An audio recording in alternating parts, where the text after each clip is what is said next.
ঘটনাটা পল্লবীর, উত্তর পল্লবী আবাসিক এলাকায় কাজ করতেন একজন নিরাপত্তা কর্মী। তিনি মেরিট সিকিউরিটি সার্ভিস লিমিটেডের পক্ষে কাজ করতেন। তার নাম হচ্ছে সালাউদ্দিন পঞ্চান্ন। গত 13 তারিখের ঘটনা, দুপুর আনুমানিক 1টার দিকের ঘটনা। তো উত্তর পল্লবী আবাসিক এলাকার ভিতরে স্থানীয় যারা অধিবাসী আছে তাদের মৌখিক নির্দেশনায় ওখানে রিক্সা, অটোরিক্সা এগুলো ঢোকার নিষেধ ছিল। একটা রিক্সা যাত্রীসহ এসে ওখানে ওই এলাকায় ঢোকার জন্য চেষ্টা করে। রিক্সা চালক অজ্ঞাত। স্বাভাবিকভাবে রিক্সা চালক তো অজ্ঞাতই থাকে, বিভিন্ন জায়গা থেকে আসে।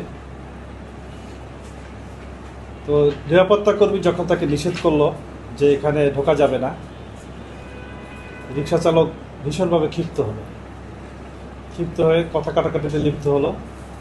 একটা পর্যায়ে রিক্সা চালক নেমে বেপরোয়াভাবে মারপিট শুরু করলো সিকিউরিটি সার্ভিসের সালাউদ্দিনকে। এই ঘটনায় তিনি অজ্ঞান হয়ে রাস্তায় লুটিয়ে পড়েন এবং সামাজিক লোকজন, রাস্তার লোকজন তাকে নিয়ে হসপিটালে অ্যাডমিট করে। পরের দিন দুপুর 3টায় চিকিৎসাধীন অবস্থায় সে মৃত্যুবরণ করে এবং ভিকটিমের স্ত্রী হালিমা বেগমের দেওয়া এজাহারের ভিত্তিতে একটা হত্যা মামলা পল্লবী থানায় রুজু হয় এবং ঘটনার পর থেকেই অজ্ঞাতনামা রিক্সা চালক সে পলাতক ছিল। ঘটনার পরক্ষণেই আমরা আমাদের ছায়া তদন্ত শুরু করি। প্রথমে আমাদের যেটা হার্ডেলটা ছিল সেটা ছিল যে তার পরিচয়টা শনাক্ত করা। ঢাকা শহরে হাজার হাজার রিক্সা চালক আপনারা জানেন।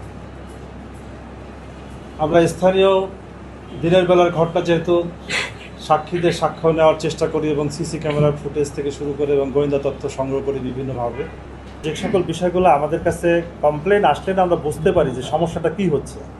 আর এমনি যদি আমাদের দৃষ্টিতে কোনো কিছু পড়ে, কোনো কিছু, সেটাও আমরা যাচাই করে দেখি, তবে আমাদের দৃষ্টি তো সীমাবদ্ধ। সেক্ষেত্রে অভিযোগ করলে লাখো জনতা বাস করে এখানে, ঠিক আছে? এটা একটা মেগা সিটি। এখানে মানুষের যে সমস্যাগুলা, ভোগান্তিগুলা, দুর্ভোগগুলা, তারপরে বিভিন্ন অপরাধ কর্ম, এই সকল সম্পর্কে যে সকল তথ্যগুলো আমাদের কাছে আসে সেগুলো গুরুত্বপূর্ণ মনে হলে আমরা নিশ্চয়ই সেগুলোকে ভালোভাবে যাচাই করে দেখি।